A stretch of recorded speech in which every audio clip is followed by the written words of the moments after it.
Hello everyone, good morning. Welcome to back my YouTube channel Param medical experts में आप सभी का स्वागत है। आज की वीडियो में बताने जा रहे हैं एनीमिया। एनीमिया होता है क्या, और एनीमिया के बीमारी जब होता है तो उसमें कौन कौन सा मेडिसिन का यूज़ किया जाता है, कौन कौन सा सिरप का यूज़ किया जाता है, उसके बारे में हम पूरा डिटेल में इस वीडियो में बताएंगे। इस वीडियो को आप लास्ट तक देखिएगा तो एनीमिया का जो बीमारी होता है उसके बारे में हम पूरी जानकारी इस वीडियो में बताएंगे और बहुत से मेडिसिन और बहुत से सिरप को बताएंगे। लेकिन जो मेडिसिन और सिरप को बताएंगे उसे कोई पर्सनली यूज नहीं करिएगा बिना डॉक्टर की सलाह से। यह वीडियो आपकी नॉलेज को इंक्रीज करने के लिए मेडिकल स्टूडेंट, फार्मेसी स्टूडेंट के लिए बताया जा रहा है। चलिए स्टार्ट करते हैं। सबसे पहले हम जानते हैं कि एनीमिया होता है क्या, इसे जानते हैं। Anaemia is a medical condition in which decrease the level of haemoglobin and RBC cell. It is known as anaemia. Anaemia एक ऐसी अवस्था होती है जिसमें शरीर का आरबीसी और हीमोग्लोबिन की मात्रा क्या हो जाती है, कम हो जाती है, उसे बोलते हैं एनीमिया। यानी कि हम सीधी सी बात बोलें, एनीमिया होता है क्या। एनीमिया एक ऐसी बीमारी होती है, ऐसी डिजीज होती है जो हमारी बॉडी से जब कभी क्या हो जाती है कि रक्त की मात्रा, हीमोग्लोबिन की मात्रा, ब्लड की मात्रा क्या हो जाती है, कम होने लगती है, तभी हमारे बॉडी में क्या हो जाता है, एनीमिया देखने को मिलता है। ठीक है, अगला पॉइंट जानते हैं। अगला पॉइंट क्या है, bleeding due to the heavy menstruation and heavy bleeding accidental it may be causes of anaemia.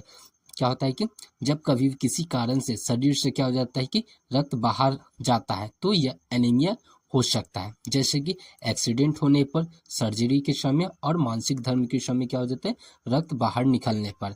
यानी कि जब कभी हमारे बॉडी से क्या हो जाता है, रक्त बाहर निकलता है। मेंस्ट्रुएशन के समय क्या हो जाता है कि महिलाओं में क्या होता है कि बहुत ज़्यादा क्या होता है, रक्त बाहर निकल जाता है, तो उसके कारण भी क्या होता है कि एनीमिया देखने को मिल सकता है।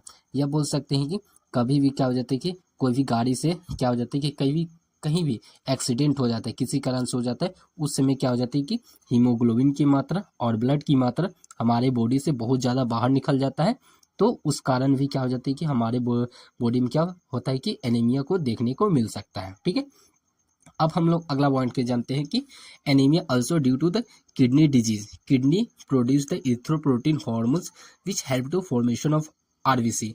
किडनी क्या बोल सकते हैं कि किडनी के खराब हो जाने पर एनीमिया होता है, क्योंकि किडनी एक विशेष प्रकार की प्रोटीन को बनाती है जिसे हम क्या बोलते हैं, इरिथ्रोपोइटिन कहते हैं।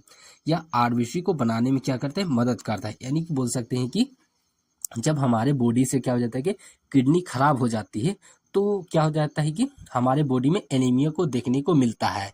क्योंकि क्या होता है कि किडनी होता है कि जो कि हमारे बॉडी में क्या करता है कि रक्त को बनाने का काम करता है और एक विशेष प्रकार के प्रोटीन को बनाता है, जो कि नाम होता है प्रोटीन, क्या होता है कि इरिथ्रोपोइटिन होता है, जो कि काम करता है, आरबीसी को बनाने का काम करता है।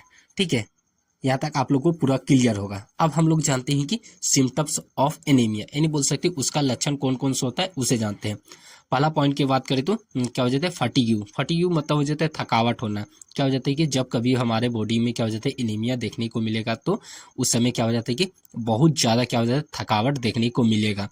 अब दूसरा पॉइंट की बात करें तो वीकनेस। वीकनेस मतलब हो जाता है बहुत ज़्यादा कमजोरी होने लगे।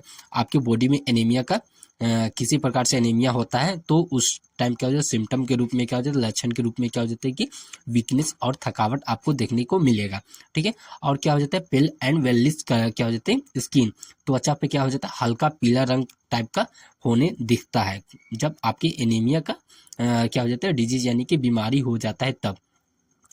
चौथा पॉइंट की बात करें तो चेस्ट पेन, छाती में क्या हो जाता है, बहुत ज़्यादा क्या हो जाता है, दर्द होता है, डाइजेशन मतलब चक्कर आने लगेगा। Irregular heart beat. Irregular heart beat क्या हो जाता है कि जब कभी आपके बॉडी में क्या हो जाता है, एनीमिया होता है तो सिम्टम के रूप में क्या हो जाता है कि जो आपका हृदय होता है, दिल का धड़कन हो जाता है, हार्ट बीट होता है, वह क्या हो जाता है, इरेगुलर हो जाए, अनियमित रूप से क्या हो जाता है, धड़केगा। ठीक है, अब जानते हैं अगला पॉइंट के जानते हैं तो शॉर्टनेस ऑफ ब्रेथ। यानी बोल सकते हैं शॉर्टनेस ऑफ ब्रेथ का मतलब क्या हो जाता है कि तो आपके बॉडी में क्या हो जाता है, एनीमिया हुआ तो उस टाइम क्या होता है कि किसी प्रकार से क्या हो जाता है, सांस लेने में जो होता है, सांस लेते हैं उसमें क्या हो जाता है, सांस लेने में क्या हो जाता है, प्रॉब्लम होता है, अच्छा से सांस नहीं ले पाते हैं सही तरीका से, तो ये भी एक तरह से सिम्टम के रूप में देख सकते हैं। ठीक है, अब हम लोग जानते हैं कि कितने प्रकार के एनीमिया होते हैं, यानी कि बोल सकते हैं टाइप्स ऑफ एनीमिया, टाइप कितने होते हैं इसे जानते हैं, फिर हम मेडिसिन के बारे में भी जानेंगे। ठीक है, टाइप की बात करें तो नॉर्मोसाइटिक एनीमिया होता है, मैक्रोसाइटिक एनीमिया हो जाता है और माइक्रोसाइटिक एनीमिया होता है।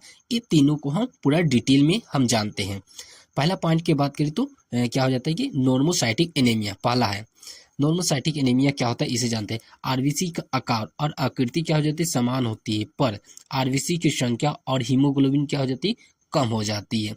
यानी बोले तो नॉर्मोसाइटिक एनीमिया में होता है कि हमारे बॉडी में क्या हो जाता है कि जो रक्त होता है उसमें क्या हो जाता है आरबीसी का आकार जो और उसका आकृति होता है वो तो समान होता है, लेकिन आरबीसी की संख्या में कमी आती है और हीमोग्लोबिन का जो संख्या होता है उसमें भी क्या हो जाता है कि कमी आता है।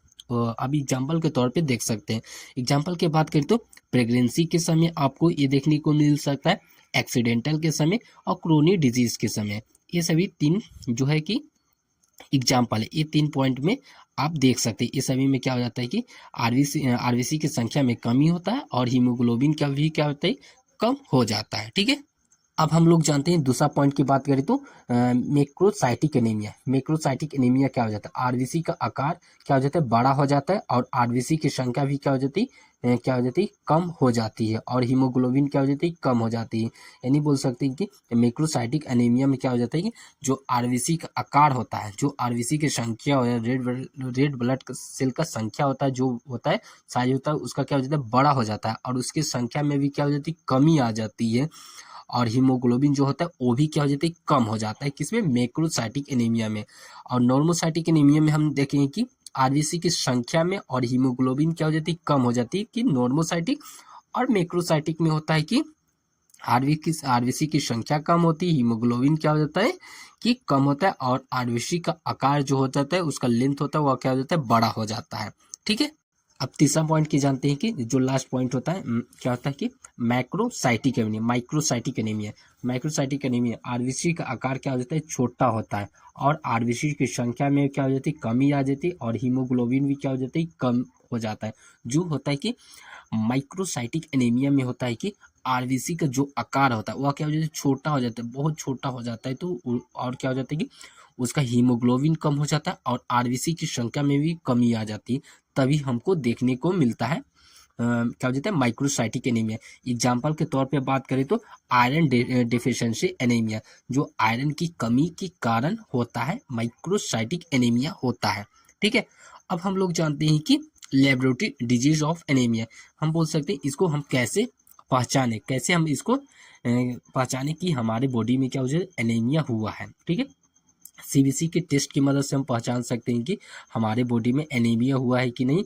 पीवीएफ की मदद से पहचान सकते हैं और आयरन टेस्ट, आयरन की जो होता है मात्रा होती है उसकी मदद से भी हम पहचान सकते हैं। हीमोग्लोबिन को क्या हो जाता है कि हीमोग्लोबिन जो हमारे बॉडी में होता है उसको क्या हो जाता है कि मापकर हम पकड़ सकते हैं कि हमारे बॉडी में एनीमिया हुआ है कि नहीं।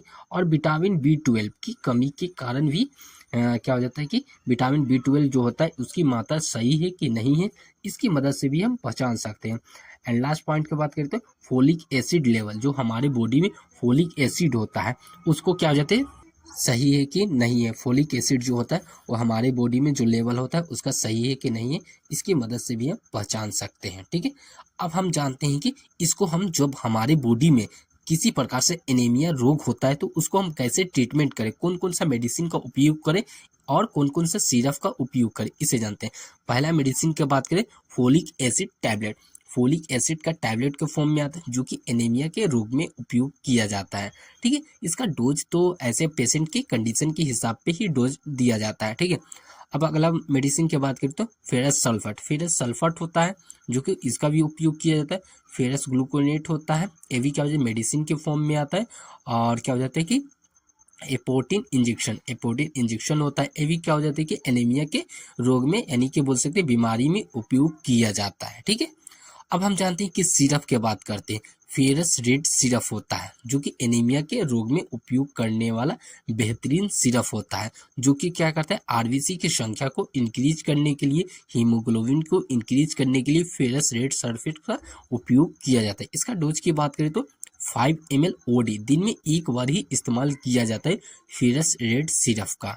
ठीक है, अब अगला पॉइंट की बात करें तो सिरप की बात है तो विटामिन विथ आयरन सिरप। क्या हो जाता है विटामिन, जो विटामिन की क्या होता है कि कमी होता है, विटामिन B12 की कमी होता है तो क्या हो जाता है कि आयरन के रूप में क्या हो जाता है सिरप जो होता है इसका इस्तेमाल कर सकते हैं। अब इसका डोज की बात करें तो 5 ml होता है और ओडी उपयोग किया जाता है, दिन में एक बार इस्तेमाल कर सकते हैं। ठीक है, इस वीडियो को हम लास्ट पॉइंट को बताएं, लास्ट मेडिसिन को बताएं। इस वीडियो को अपने दोस्तों के पास ज़्यादा से ज़्यादा शेयर करें, लाइक करें, कमेंट करें। Thank you for watching this video.